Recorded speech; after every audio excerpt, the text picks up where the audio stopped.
sentiu muito cansado? Já teve alguma vez, algum momento, ou está se sentindo, né, muito cansado?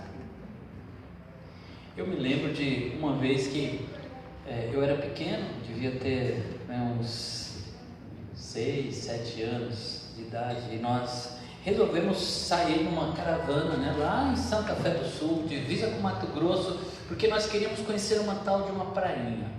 Quando falo em prainha eu até tremo assim, porque esse negócio de prainha foi difícil para mim. Eu pequeno, né, eu olhava os meus tios, os meus pais, né, meus irmãos andando, parece que as pernas deles eram gigantes assim, para eles era tão fácil avançar e a gente tinha que andar muito, né? E aí o meu primo, né, ele ficou comentando antes da gente sair: hoje nós vamos andar 7 léguas. Você já ouviu falar das 7 léguas? E aí eles começaram a falar quanto que era uma légua, e eu só ouvindo aquela história, e a gente saía naquela aventura e andava e cortava sítio, ia de um lugar para o outro. Eu sei que quando finalmente nós chegamos na tal da prainha, eu estava esgotado, estava cansado, eu vim reclamando, eu vim chorando no caminho, e aí eu olhei assim para a tal da prainha, falei: Jesus, será que isso valeu a pena? Eu criança, né? E aí quando foi para entrar na água, né, para a gente realmente desfrutar da tal da prainha, e aí tinha umas cobras aquáticas assim na água, e ficou todo mundo apavorado, ninguém mais queria entrar. Eu falei: não é possível, eu vim tão longe, andei tanto, e agora nem deu para desfrutar da tal da prainha. Mas às vezes a gente fica cansado fisicamente por causa do esforço do dia a dia. Eu já também fiquei muito esgotado mentalmente, né? Eu trabalhei muito tempo na bolsa, ali no pregão, naquela gritaria, né? Eu compro, eu vendo, tal, como é que tá? E a gente ficava o dia inteiro, aquela gritaria, aquele empurra, e as férias eram algo decisivo para a gente se repor, né? Nós pegávamos 30 dias para você ficar, repor as baterias e voltar. E teve uma época que eu não consegui tirar férias, eu mudei de um emprego para o outro, eu fiquei 2 anos sem férias, e o esgotamento mental era tanto que eu ouvia o pregão. Eu parava assim, eu ia deitar em casa, eu ficava ouvindo, eu compro, eu lendo, eu sabia até a cotação. Eu ficava ali deitado, a minha mente estava cansada, eu não conseguia descansar, era um esgotamento mental. Eu também já fiquei esgotado emocionalmente, né? Quando a gente passa por dificuldades emocionais, decepções, né? E aí parece que o nosso coração nem bate direito, né? Que a gente fica esgotado. É sobre isso que nós vamos falar nessa noite, sobre cansaço. E há um convite de Jesus em Mateus. Abra sua Bíblia no Evangelho de Mateus, capítulo 11. O convite de Jesus para as pessoas que estão cansadas. Mateus 11 e o verso 28.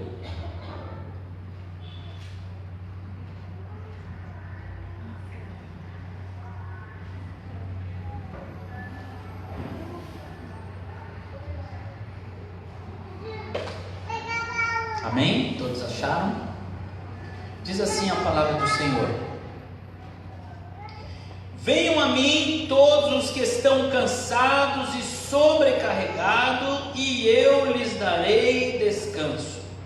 Tomem sobre vocês o meu jugo e aprendam de mim, pois sou manso e humilde de coração, e vocês encontrarão descanso para suas almas, pois o meu jugo é suave e o meu fardo é leve. Amém? Curva a sua cabeça, vamos orar. Querido Deus, em nome de Jesus, nós viemos diante de Ti, ó Pai, neste lugar tão santo que nos foi dado acesso por esse nome precioso de Jesus Cristo. Por isso nós entramos agora nesse lugar santíssimo para falar contigo, Senhor, movidos pelo Teu Espírito que nos impulsiona para perto de Ti. Oh Deus, por isso venha falar conosco nesta noite, que a Sua palavra, Senhor, possa encontrar em nós corações quebrantados, abertos a Ti, sedentos, ó Deus, de receber esta preciosa semente, Senhor. Ó Deus, leve embora toda distração, ó Deus, todo o roubo do inimigo, para que possamos, Senhor, desfrutar, aprender e colocar em prática, Senhor, a Tua palavra, apesar das nossas limitações, em nome de Jesus. Amém. A primeira parte desse convite de Jesus nos chama para um movimento. Jesus disse: venham. Jesus está dizendo assim: olha, saia do seu lugar, se movimente, não fique parado, avance. É preciso uma ação para responder o convite de Jesus. Exige que nós venhamos sair da zona de conforto, da acomodação. Então Jesus diz: e venham, caminhem, se movimente. É uma resposta que nós precisamos dar a Ele, e esta ação está em nós. O convite vem de Jesus: venham, mas para responder a Ele nós precisamos sair da onde estamos. E o convite de Jesus é: venha. E independente de onde você está, do momento que você está, independente de quanto tempo você tem na casa do Senhor, de quanto conhecimento você tem, independente da sua vida de santidade com Deus, independente da forma que você se encontra no momento, seja com seu coração em Deus, totalmente confiante, cheio de fé, ou se você está com a sua bateria lá embaixo, nas últimas forças, não importa o estado que você está, Deus diz: saia da onde você está e venha para perto. E Deus nos chama para um movimento, porque o reino dos céus é um reino em movimento, é algo que está acontecendo. Deus está nos chamando para nos movimentar. Toda parte Ele nos dá um objetivo, Ele nos dá um lugar, Ele nos dá uma direção. Jesus diz assim: venham a mim. Ele chama, Ele convida para si mesmo. O convite de Jesus é para que nós marchemos na sua direção. Jesus está dizendo assim: olha, se aproxime de mim, chega mais perto, vem para onde eu estou, porque Ele declarou: eu sou a porta, e quem entrar por mim será salvo, entrará e encontrará pastagem. Jesus nos convida para si, mas ao mesmo tempo Ele está nos convidando para Deus, para o Pai. Mas não tem um outro caminho para o Pai a não ser Jesus. Foi Ele quem disse: eu sou a porta. Então o acesso a Deus é através de Jesus. Por isso que Ele diz: vinde a mim, se aproxime de mim, e vocês vão encontrar pastagem, vocês vão encontrar alimento, vocês vão encontrar forças, vocês vão encontrar descanso. Jesus também diz: eu sou o caminho, a verdade e a vida. Jesus não é somente a porta, mas uma vez que nós entramos por Ele, nós continuamos nele, porque Ele é a porta e Ele também é o caminho. Por isso que o reino é movimento. Jesus está dizendo: olha, saia da onde você está, da posição que você está, e chega mais perto, e vem mais perto. E Ele diz assim: ninguém vem ao Pai a não ser por mim. Não existe atalho, não existe outro jeito de chegar a Deus a não ser por Jesus. Ele é a porta que se abriu, dando-nos acesso ao Pai. Ele é o caminho que nos leva a Ele. Por isso que Jesus, quando convida, Ele nos dá uma direção, e a direção é Cristo. É para Ele que nós avançamos. E Ele diz assim: vinde a mim todos vós. Esse todos não é para todos. Quando Jesus diz todos, Ele vai dizer algo, Ele vai dizer quem são esses todos. Os todos não é qualquer um, não. Porque existem pessoas que são ou se acham autossuficientes em si. Existem pessoas que acham que não precisam dele. Por isso que Jesus convida os cansados. Ele diz assim: olha, vinde a mim, você que está cansado. Então Ele determina o todos. É você que depende dele. Você que já reconheceu que não consegue com as suas forças. Você que já fez as contas e viu que não dá. Você que olhou para si mesmo e viu uma insuficiência, e você reconhece que precisa de ajuda, que precisa de alguém. Por isso que Jesus disse assim: olha, eu não vim para os sãos, porque os sãos não precisam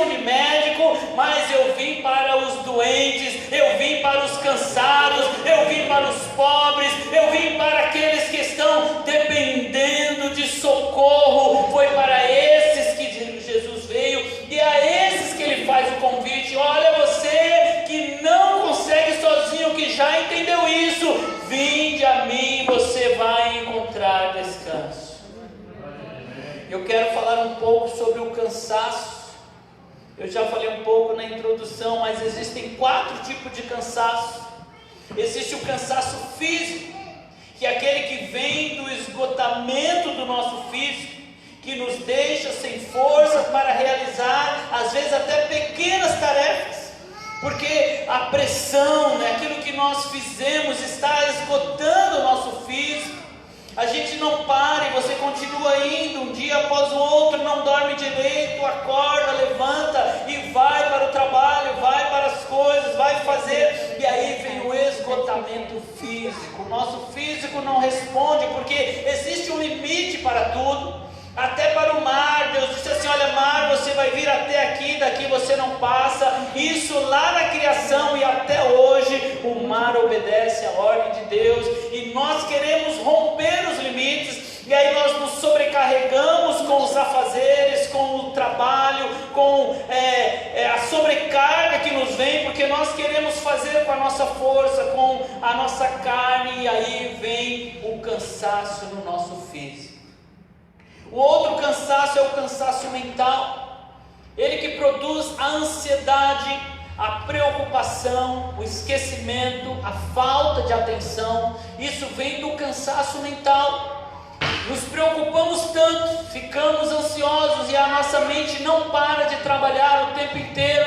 Você não descansa, você sai de uma coisa, faz outra, e quando você para descansar, você fica lá pensando e fazendo e conversando, e o seu físico muitas vezes está descansando, mas a sua mente não para, e aí vem o esgotamento mental. Por isso que Jesus disse: não andeis ansiosos por coisa alguma. Antes, através da oração, coloque diante de Deus, esquece, tem uma hora que você precisa descansar a sua mente. E tem também o esgotamento emocional, e os sintomas do esgotamento emocional é a tristeza, é a angústia, o mau humor, a impaciência, porque está emocionalmente cansado, segurou tanto tranco, encarou tantas coisas, foram perdas, foram feridas, machucados, palavras que ouviu, e o emocional ficou destruído, as expectativas que colocamos, e aí o nosso emocional vai caindo, e chega uma hora que nós já não suportamos mais. Sabe quando você fala assim: deu, cansei, o esgotamento veio, e aí você fala: quer saber? Cansei disso, cansei de assistir, cansei de falar, cansei. O esgotamento emocional. E o quarto é o esgotamento espiritual. O esgotamento espiritual, ele tem a ver, está ligado também, tem uma relação com o cansaço físico, com o cansaço emocional, e ele pode ser causado por situações desconfortáveis que se prolongam. A solução não vem, aquele problema não passa, e aquilo que parecia que ia ser um período curto vai se aumentando, vai indo e continua, e aí vai prolongando, as suas expectativas vão indo embora, e aquilo não passa, e aí vem o esgotamento espiritual. É quando a pessoa realmente ela se entrega, aí ela não tem força mais para buscar a Deus, porque ela está cansada, não consegue orar, não consegue meditar na palavra. O esgotamento espiritual. Reagir. Exemplo de um personagem bíblico que teve esses esgotamentos, o cansaço físico, mental, emocional e espiritual. Esse personagem é Elias, o profeta. Elias realmente viveu um cansaço extremo.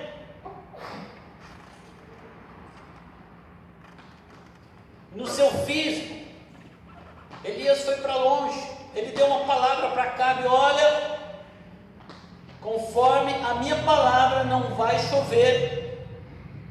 Ele estava dizendo: olha, até que eu diga não vai chover, porque havia uma entidade chamada Baal que o povo de Israel começou a prestar culto, acreditando que Baal é quem controlava a chuva, que Baal é que controlava o tempo. E aí Elias desafia Baal dizendo assim: olha, eu vou dizer e o céu vai se fechar, mostrando que realmente quem mandava era Deus e Baal não era nada. E aí Elias vai para longe. Deus diz assim: olha, você vai lá para um ribeiro e vai ficar lá até que a água acabe. E Elias fica ali sozinho, bebendo do ribeiro, e Deus disse: eu vou mandar que os corvos se sustentem. E aí os corvos alimentavam ele. Já pensou você receber lá a carninha, um pão, um corvo, uma ave, né, que se alimenta muitas vezes de carniça? E eu não sei de onde vinha a carne, mas a carne chegava para Elias, e até que a água seque, não tinha mais água. Aí Deus fala assim: agora você vai para se apresentar para uma viúva em Serepta. E Elias vai, né? Talvez fala: puxa, agora eu vou ter uma cama boa, vou chegar lá, vou encontrar alguém com posse, alguém que vai me dar conforto. E chega lá uma viúva pobre que já estava nos seus últimos, né, dando lá a sua última farinha para fazer um bolo. E Elias vai lá: olha, me dá um pedaço de bolo. E ela fala: eu só tenho, vou comer, vou morrer, eu e meu filho. E Elias diz: não, faz primeiro para mim, e segundo a minha palavra, não vai faltar o azeite, né, na botija, nem a farinha vai faltar, porque o Senhor vai prover. E ele vive, sabe quanto tempo ficou? É de um verso para o outro, quando a gente está lendo a Bíblia, né? Elias vai lá e fala, e aí no outro verso Elias já está voltando, mas passaram-se 3 anos e meio, ele morando na casa daquela mulher, ele longe de Israel, longe dos seus amigos, dos seus parentes, numa terra estranha. Imagine como estava o seu esgotamento. Aí ele volta e vai se apresentar ao rei, e tem todo aquele dia, né, de batalha, que ele desafia os profetas de Baal, e eles ficam um dia inteiro ali, até o meio-dia, eles clamando, Elias esperando.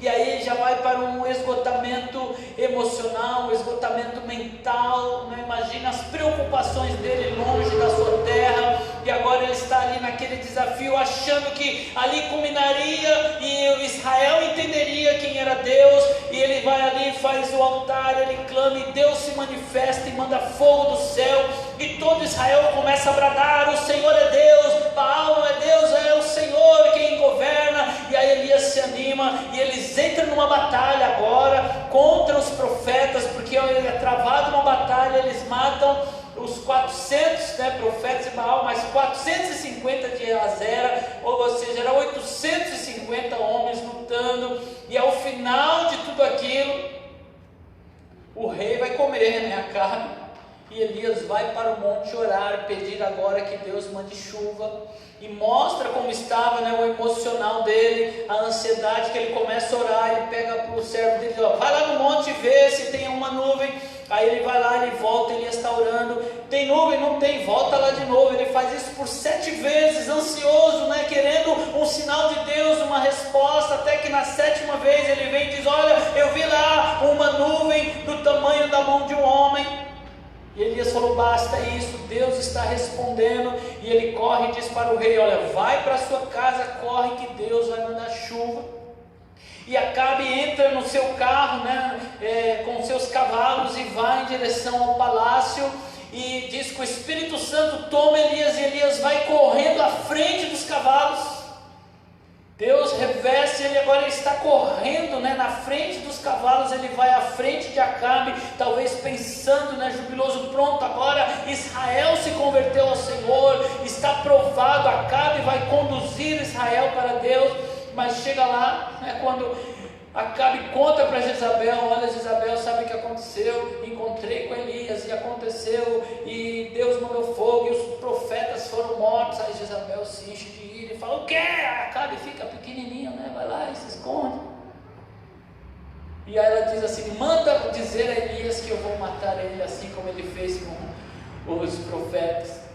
E chega o recado. Eu acho que o que mexeu, que foi a gota d'água na vida de Elias, não foi a ameaça daquela mulher, mas foi em saber que o rei não fez nada, corrompido, e ele não se levantou e não deu uma ordem contra aquela mulher, dizendo: não, existe Deus em Israel. E aquela foi a gota d'água. Elias vai embora, deixa o seu servo numa cidade, e ele vai, anda, consegue um dia de viagem, e aí ele cai em exaustão e vem o cansaço espiritual.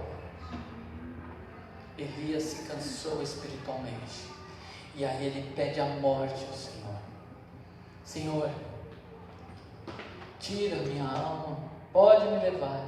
O esgotamento espiritual.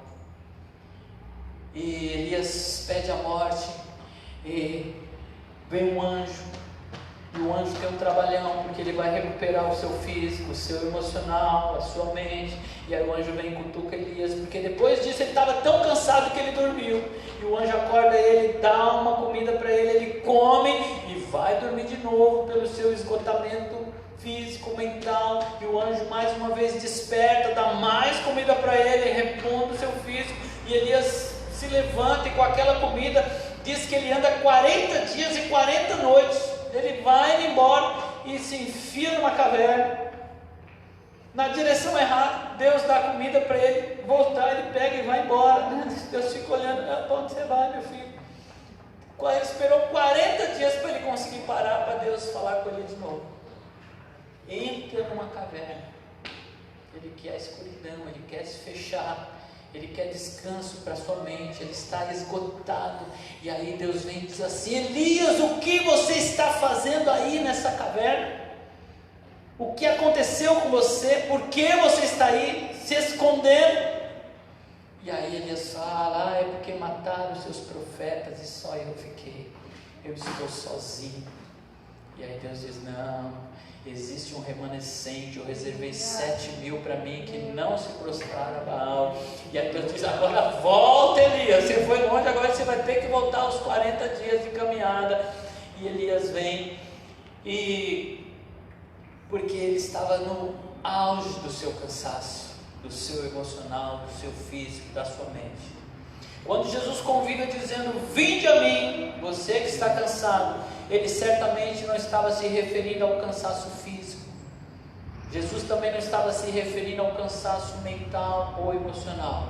Quando Jesus convida: vinde a mim, vocês que estão cansados, ele está se referindo ao cansaço espiritual. No decorrer desse capítulo nós vamos entender que Jesus está falando do espiritual, porque ele vai se referir aos religiosos que sobrecarregavam o povo com as suas doutrinas. Eles vinham e colocavam peso sobre eles que nem eles mesmos conseguiam carregar. Então havia uma terrível opressão sobre o povo pela religiosidade que estava colocando esse peso sobre os homens, e essas pessoas estavam cansadas, sobrecarregadas pelos fardos que tinham que carregar, que de forma alguma aquilo se aliviava.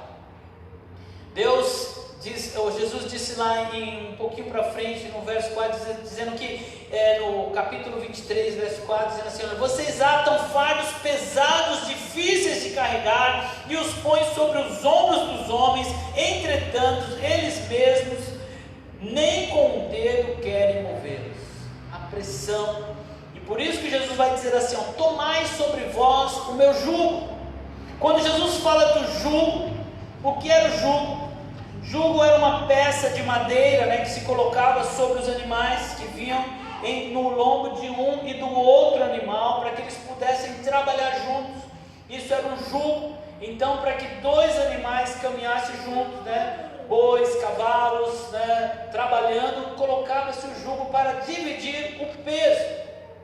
Mas no contexto do que Jesus estava falando, havia na época, os mestres, eles chamavam os discípulos, e porque haviam diferentes tipos de interpretações da lei, uns falavam de uma forma, outros de outra. Por isso que existiam lá os fariseus, os saduceus, porque eles não concordavam em algumas coisas. Então, segundo o ensinamento, segundo a interpretação de um certo rabino, aquelas pessoas se voltavam e falavam: não, eu vou ficar com esse. E quando ele se submetia àquele ensinamento, ele se tornava um discípulo dele. E aí essa relação entre o discípulo e o discipulador se chamava jugo. Dizia: olha, você está sobre o jugo daquele rabino, está sobre o cuidado dele. Era esse jugo que Jesus olha, vinde aprender de mim, porque o meu jugo é suave, o meu fardo é leve. Jesus estava falando sobre conhecimento,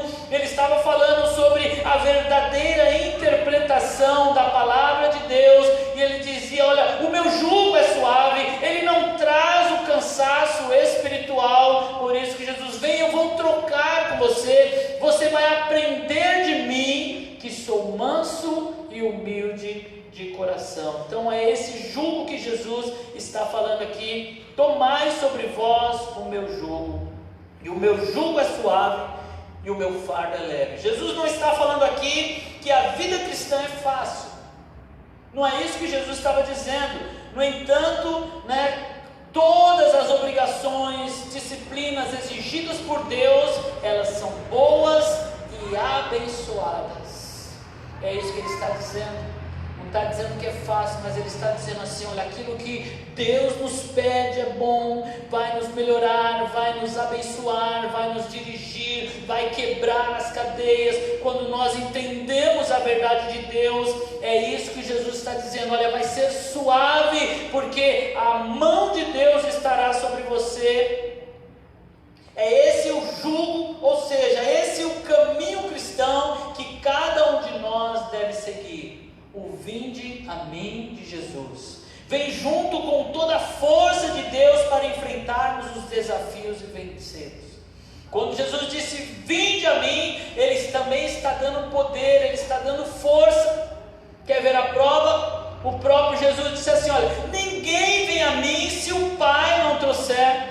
Ele está dizendo assim, ninguém vem a mim sem a força do Pai. Quando ele chama, nós respondemos, o Pai está nos conduzindo, Deus está nos impelindo, é Ele que está nos levando. É por isso que o seu jugo se torna leve e suave, ao ponto de podermos suportá-lo. Bem diferente das opressões deste mundo, que nos levam a sofrimento terrível e a total distância de Deus.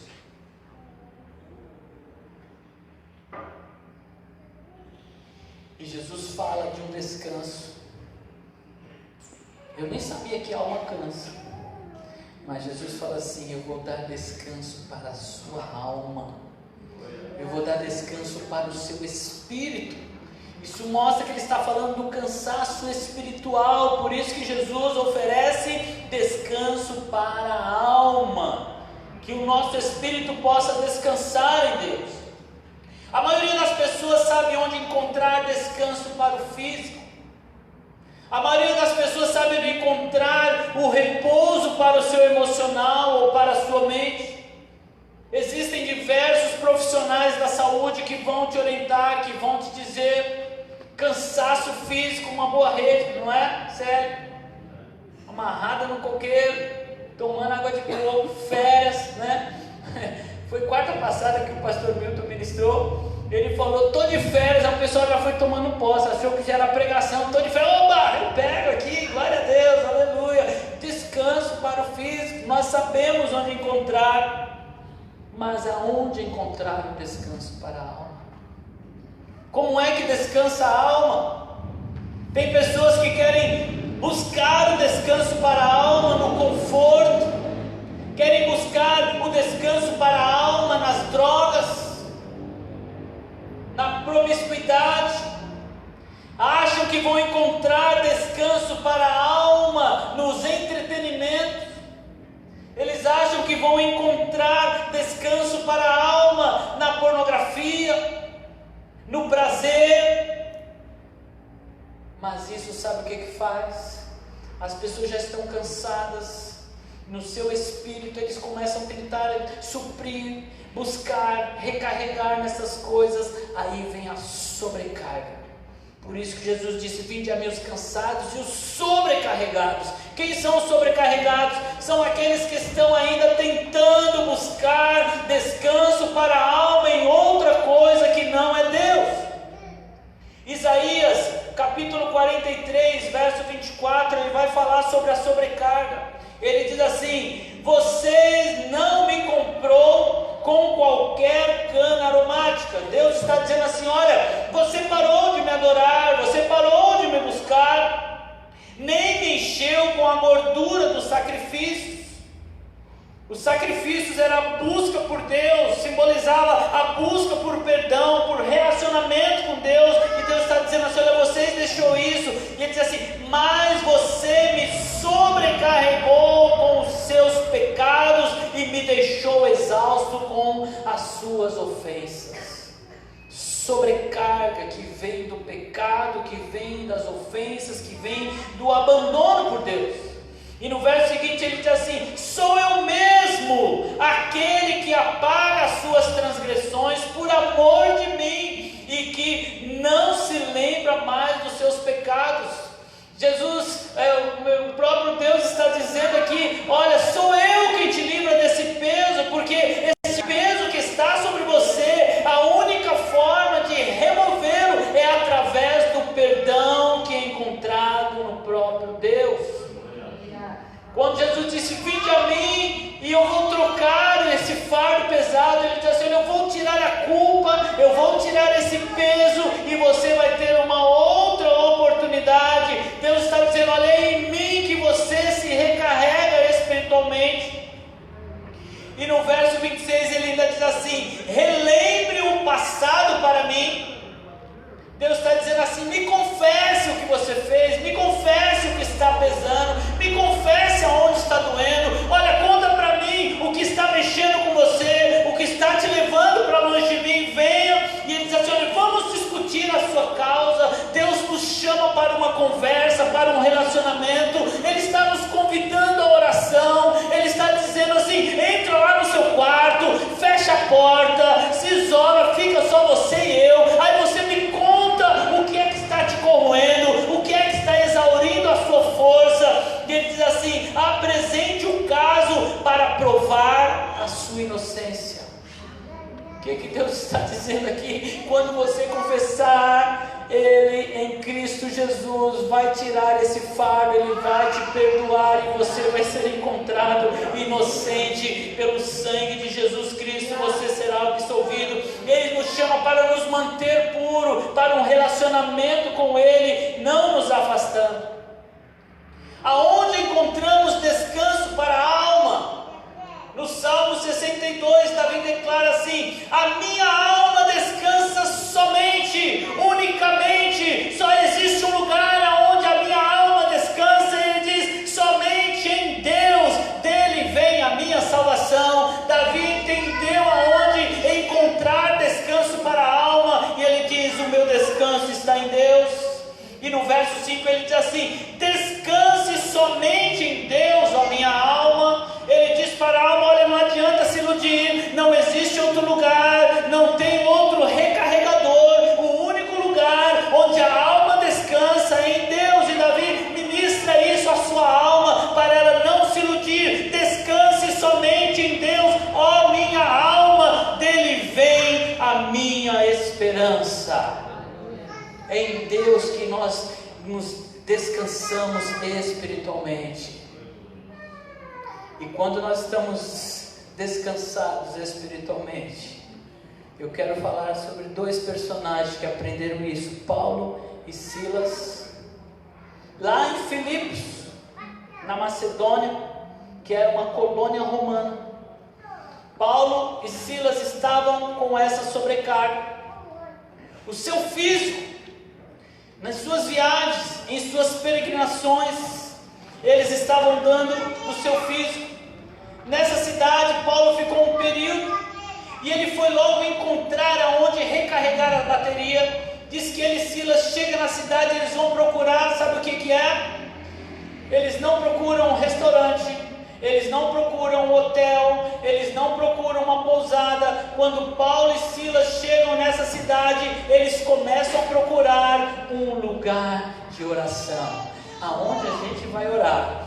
Nós vamos ficar aqui, aonde a gente vai recarregar as baterias, aonde nós vamos descansar a nossa alma. E eles se afastam da cidade, encontram ali um rio, onde as mulheres estavam lavando as roupas, e eles falam: é aqui, e começam a orar, e aquelas mesmas mulheres já vêm, já são evangelizadas, e já começa a haver conversões. Eles estavam cansados mentalmente. Todos os dias uma mulher seguia ele dizendo: olha, esses homens são servos do Deus vivo, olha,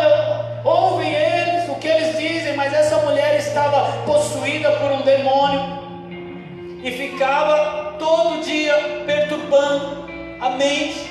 E a Bíblia diz que Paulo, cansado daquilo, indignado com aquilo, ele já não aguentava mais, ele vira para trás e diz: sai dela. E o Espírito deixa aquela mulher, ela se ver livre.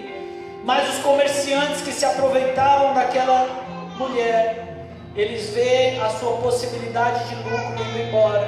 E aí há uma revolta na cidade, e eles começam contra Paulo, prende Paulo, leva ele aos magistrados, dizendo: olha, esse homem está aqui ensinando costumes que nós romanos não temos. E aquele dia foi um dia estressante, e começa aquele alvoroço, Paulo e Silas sendo levados à força, e quando entrega aquelas autoridades, eles mandam castigá-los. E aqueles homens são castigados com varas e com chicotes, e o seu corpo é moído por aqueles açoites, e o seu físico está totalmente cansado, o seu emocional, porque é para eles que eles pregavam. Imagine agora, se voltando contra eles, eles foram lá para evangelizar, falar do amor de Deus, agora aquelas próprias pessoas se voltam contra eles, e eles com o emocional cansado, mas o espírito deles não estava cansado. Esses homens não se cansaram espiritualmente, porque eles se recarregaram em Deus. E ali na prisão, quando chama o carcereiro, diz: olha, cuide bem deles. É o carcereiro, leva eles lá para o interior, para a parte de baixo, e diz que prende os pés deles no tronco. E agora, na hora de descansar o físico, eles estão com os pés presos, amarrados, cansados, as costas doendo dos açoites, o cansaço físico, mental, emocional, mas o espírito estava forte em Deus. E aí, Paulo olha para Silas e diz: aí, está doendo, Silas? E Silas fala: está doendo. Um olha para o outro, mas o Espírito estava forte. E naquele momento que silencia, eles olham às suas voltas e sabem o que eles veem? Outros presos. Aí um olha para o outro e fala: olha a oportunidade, vamos falar de Deus para eles. E sabe o que eles fazem? À meia-noite eles começam a cantar. E se você fechar os seus olhos, deixar o Espírito Santo te levar para aquela cela, aquele lugar, você vai conseguir ouvir a canção que eles cantavam. Era uma canção mais ou menos assim: